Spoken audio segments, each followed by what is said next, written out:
Robiť si starosti je ako platiť dlh, ktorý vôbec ani nemáme. Totižto starosti, ktoré sú vlastne iba predpokladom, že ja si myslím, že takýto scenár to v budúcnosti bude mať, je ako trápiť sa kvôli dlhu, ktorý reálne zatiaľ ešte ani nemáme. Preto je dôležité uvedomiť si myšlienku, ak nás to stojí pokoj, tak je to príliš drahé. Preto ak sa trápime a stojí nás to pokoj, uberá nám to energiu, tak je dôležité sa sprítomniť do tu a teraz. Prítomnosť nám dáva viac predstav, ale budúcnosť často nás v predstavách ohrozuje. Preto využíme tú možnosť a schopnosť nášho ľudského mozgu sprítomniť sa. Už Mark Twain povedal, ak si myslíš, že tie tvoje predstavy, ktoré máš, budú aj pravdivé, môžeš sa mýliť.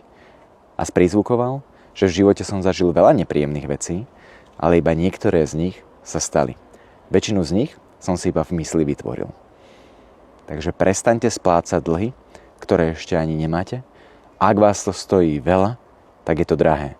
Začnime šetriť energiou, pozornosťou a venujme čas a pozornosť tomu, na čo dosah a vplyv máme, a prestaňme riešiť to, na čo dosah a vplyv nemáme.